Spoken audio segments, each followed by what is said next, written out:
Hi, my name is Cardew Plays. Just enjoy, comment, and subscribe. Thanks.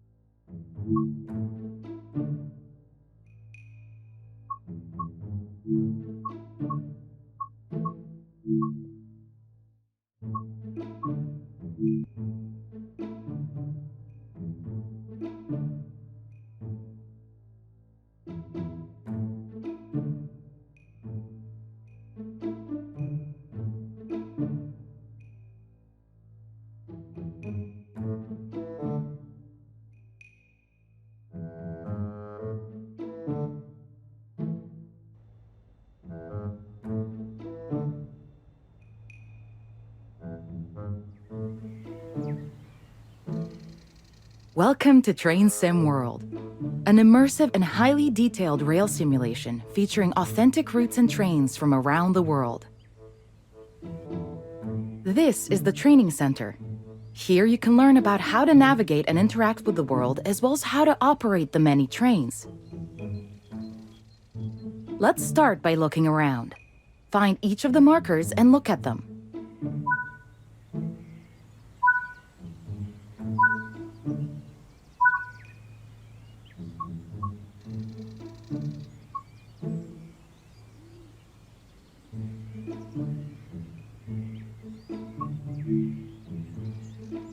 Your current objective is shown at the top left of the screen. Walk to the blue marker to complete the current objective.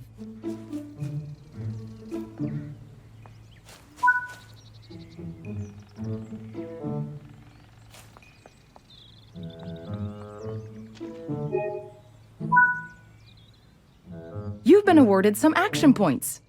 These are displayed in the top right corner of the screen and count towards your overall experience level for the game. This is one of the many types of route tasks to be discovered. Keep an eye out for many more types and styles of route tasks, which can involve placing, collecting, or fixing a variety of things. Head into the main building, and you'll continue your induction there.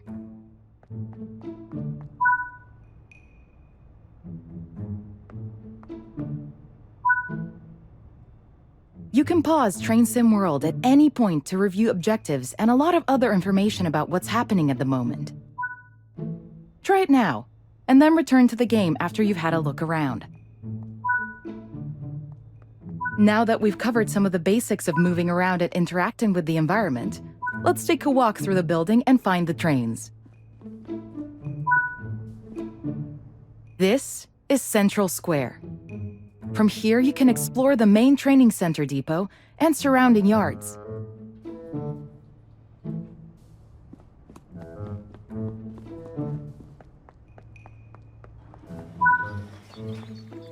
Your journey operating trains is just getting started here in the training center. Remember, you can always come back here.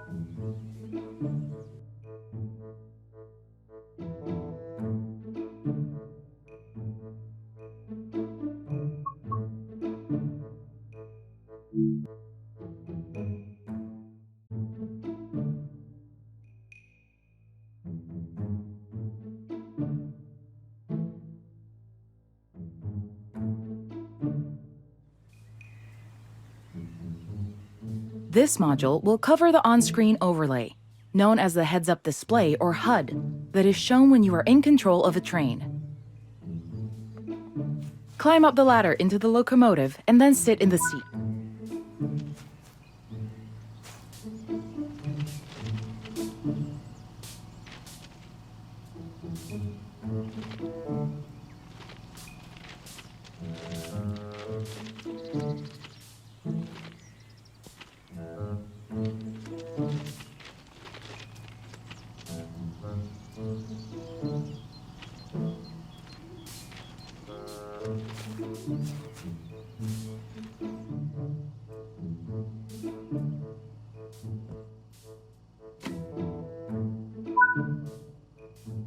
Welcome to the most important seat in the train. While sitting here, you'll be in full control. Before you think about moving the train, though, let's look at the HUD overlay that's appeared on the bottom right. The heads-up display is a guide to what your train is doing. The main part of the HUD is the speed display. A white bar will appear around the outside to show your current speed, and the red mark indicates your maximum permitted speed. This is the direction display. An arrow will indicate forward, reverse, and neutral directions. This is the power display. A number will indicate what position the power or throttle control is in.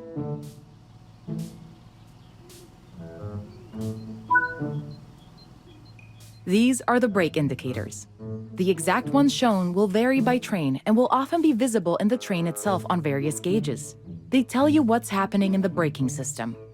The most important one is the BC or brake cylinder. If that's reading 0, then your brakes are released. Anything else, and brakes are applied and you won't be able to move.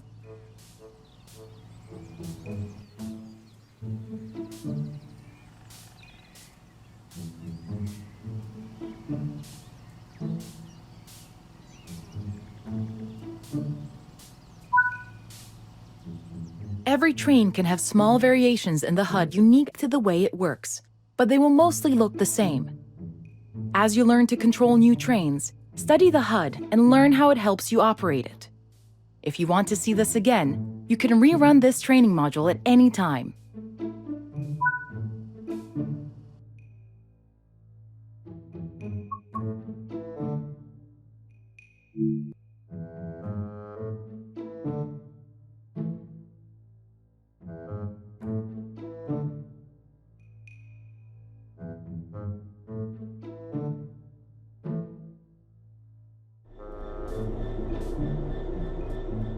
In this training module, you're going to look at making the train move, and then bringing it to a stop again.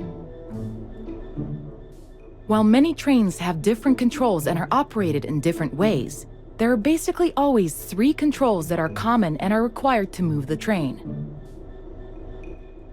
The reverser sets the direction between forwards and backwards. The brakes are used to slow or stop the train. The throttle controls how fast the train accelerates.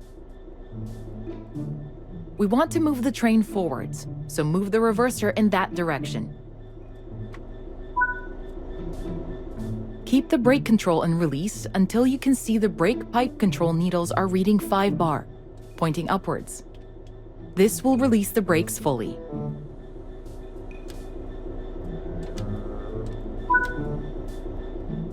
Watch the brake cylinder, or BC gauge, to see it gradually reduce to 0, which tells you that the brakes are now fully released. As you apply power, notice the amp bar rising. This is the amount of power being fed into the traction motors. Now that you've reached your target speed, you can move the throttle control back to 0. The train will then coast on level ground, and the train will only slow down very gradually.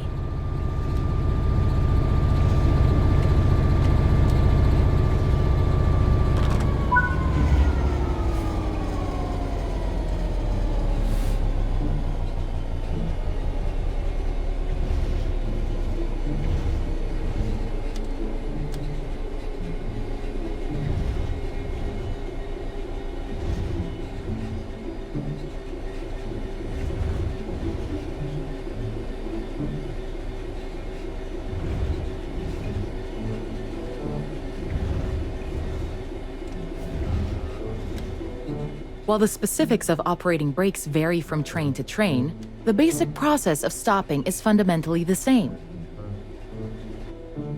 Bring this train to a complete stop by holding the brake control in the apply state until you see the brake pipe control needle in the center of your cab desk showing about 4 bar.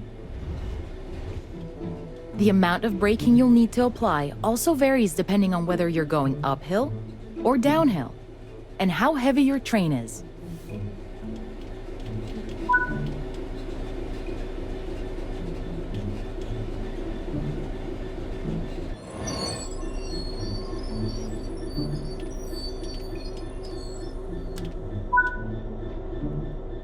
Stopping a train is one of the biggest challenges of controlling them. particularly stopping them in the right place. That concludes this module. Restart the module to learn the steps again, or move on to the next module.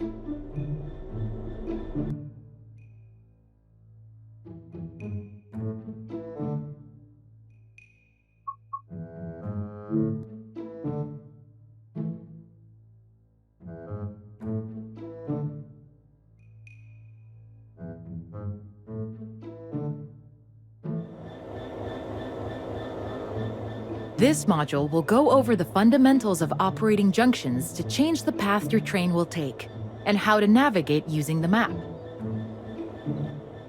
Most rail lines around the world are controlled remotely by a signaling center or dispatcher.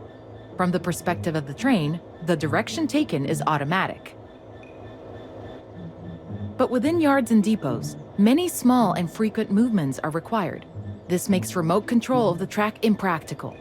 In these locations, the direction taken is manually controlled. You can set junctions by either walking up to them and interacting with them, or going to the 2D map and changing them from there. Let's change this junction by hand first. Walk over to it and change it by operating the lever. Notice how the point blades move on the track. Try moving it a few more times until you can see how it works.